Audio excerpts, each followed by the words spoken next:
আসসালামু আলাইকুম welcome back to my online class my dear students অনলাইনের আজকের ক্লাসে তোমাদের স্বাগত জানাচ্ছি। তোমরা সবাই কেমন আছো? আশা করি তোমরা বেশ ভালো আছো, নিরাপদে আছো।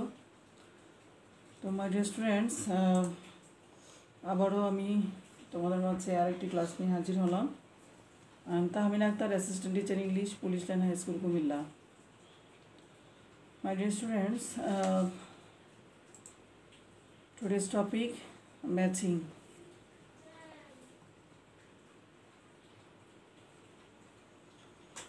তো মাই ডিয়ার স্টুডেন্টস, চলো আমরা ম্যাচিং প্র্যাকটিস করি।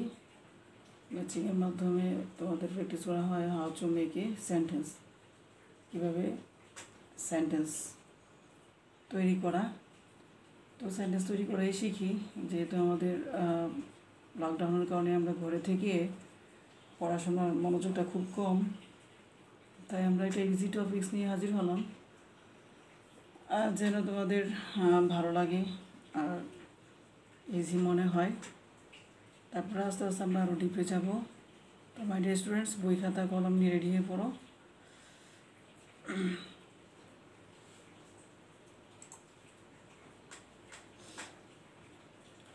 তো নাম্বার 6-এ তোমাদের এই কোশ্চেনটা থাকে।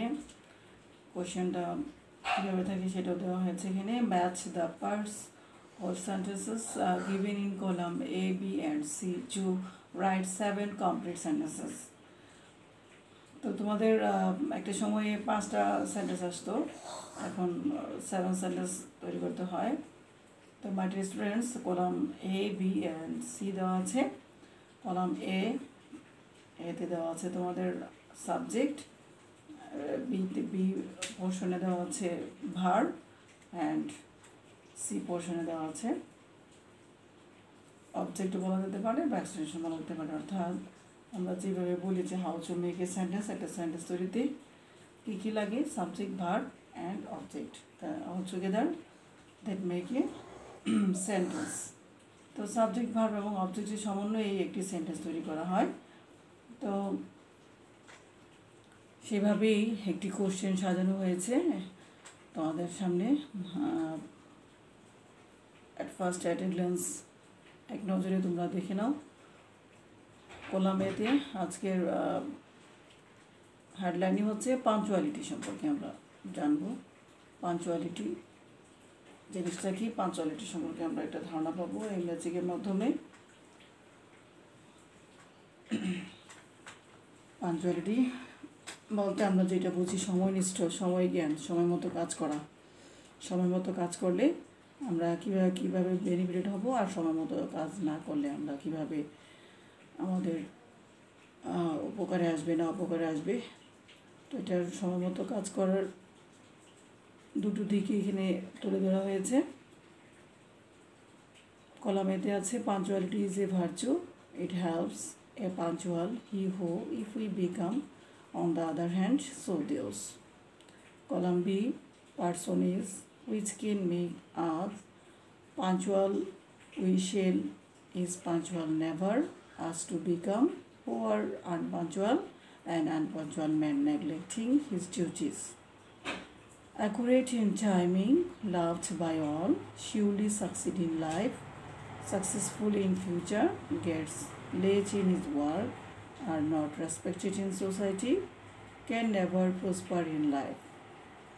তো মাই ডিয়ার স্টুডেন্টস, চট করে মিলিয়ে নাও পরীক্ষার খাতায় কীভাবে লিখবে। এর সাথে কোনটা ভার্ব যাবে, পাঞ্চুয়ালিটি ইজ এ ভার্চু, এর সাথে বি এর কোন পোর্শনটা সুইটেবল বলে তোমাদের মনে হয়। 1 মিনিট সময় দেওয়া হলো, 1 মিনিটে তোমরা পুরো কোশ্চেন অ্যান্সারটাকে গুছিয়ে নাও স্টেপ বাই স্টেপ, কার সাথে কোনটা হবে, কীভাবে সুইটেবল একটা সেন্টেন্স। শুধু সেন্টেন্স তৈরি করলেই হবে না, যে মন গড়া মতো এ থেকে একটা নিলাম, বি থেকে একটা নিয়ে নিলাম, সি থেকে নিয়ে নিলাম, বাস তিনটে মিলানো হয়েছে কথা, তা না, ঠিক তা না। বলছে যে কমপ্লিট সেন্টেন্স অর বলাতে পারে make or right 7 complete or meaningful sentences, অর্থপূর্ণ সেন্টেন্স তৈরি করতে হবে। তো মাই ডিয়ার স্টুডেন্টস, এর মাঝে নিশ্চয়ই তোমরা বের করে ফেলেছ, which is the right answer. তো আমরা একটু মিলিয়ে নিই, তারপরে তোমরাও মিলিয়ে নিবে তোমাদের চিন্তার সাথে বাস্তবে কতটুকু ফলপ্রসূ হয়েছে, তোমরা কয়টা সেন্টেন্স নিজেরা তৈরি করতে পেরেছ।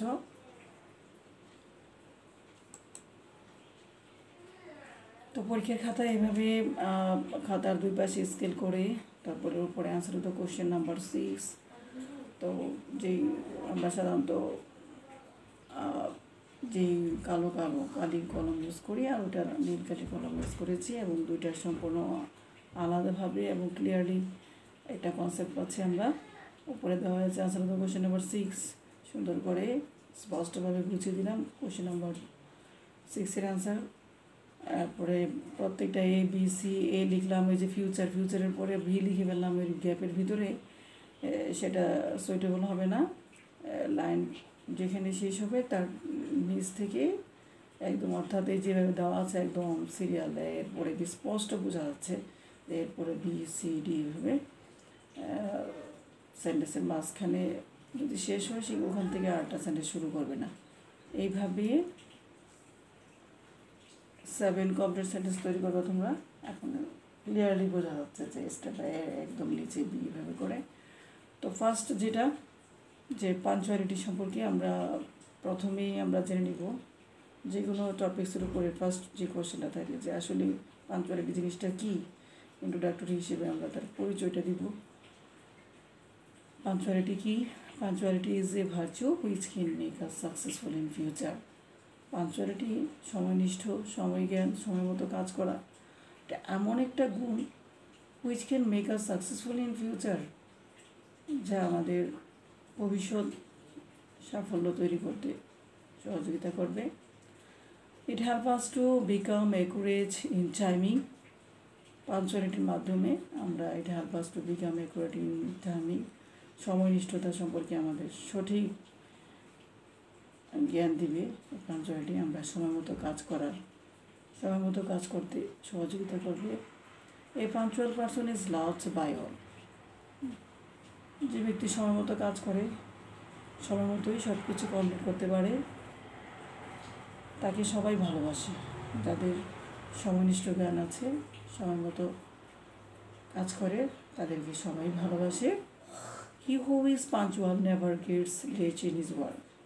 সময়নিষ্ঠ ব্যক্তি, যে ব্যক্তি সময় মতো কাজ করে, সে কখনোই কোনো কাজই তার দেরিতে সম্পন্ন হয় না, সময় মতোই টু দ্য পয়েন্টে কাজ কমপ্লিট করতে পারে। If we become punctual we shall surely succeed in life. আমরা যদি ব্যক্তি জীবনে আমরা এবং সময়নিষ্ঠ হতে পারি, সময় মতো কাজ করতে পারি, আমাদের সাফল্য নিশ্চিত। We shall surely succeed in life. আমাদের নিশ্চিতভাবে আমরা সাফল্যের নিশ্চয়তা আমরা দিতে পারবো। সময় মতো কাজ করলে আমরাই আমাদের সাফল্যের নিশ্চয়তা আমরাই দিতে পারবো। অন দ্য আদার হ্যান্ড, অপরদিকে, অর্থাৎ এতক্ষণ পাঞ্চুয়ালিটি সম্পর্কে যে পজিটিভ ধারণা দেওয়া হয়েছে, আর আমরা যদি এরকম ঠিক সময় মতো কাজ করতে না পারি, অপরদিকে আমাদের কি হতে পারে সেই সম্পর্কে আমরা ধারণা দিচ্ছি। On the other hand, unpunctual man neglecting his duties can never prosper in life.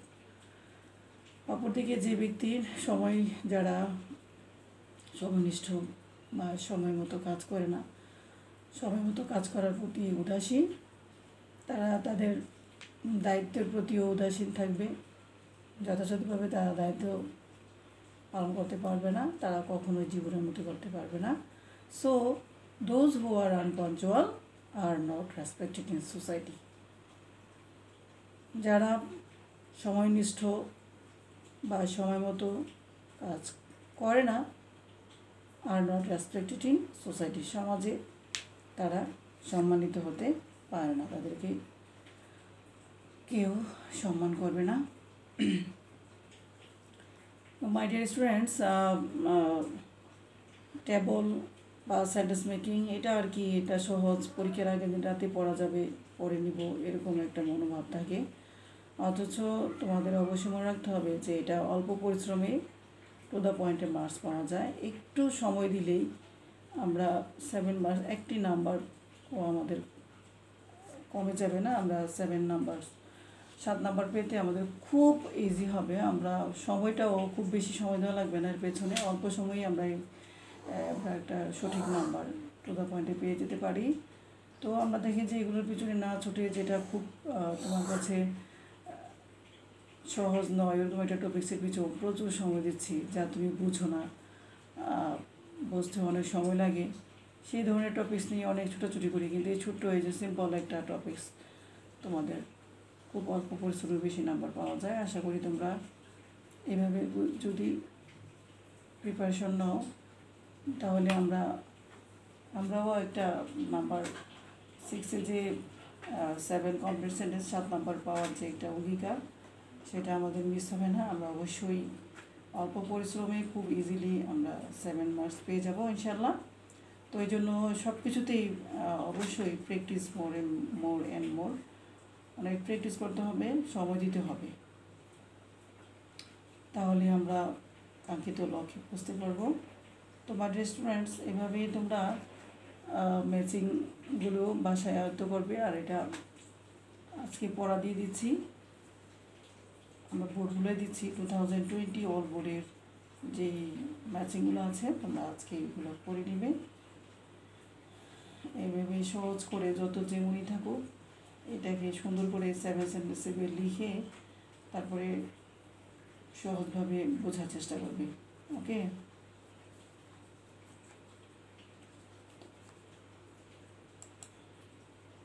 তো মাই dear students, how was the টপিকটা কেমন ছিল?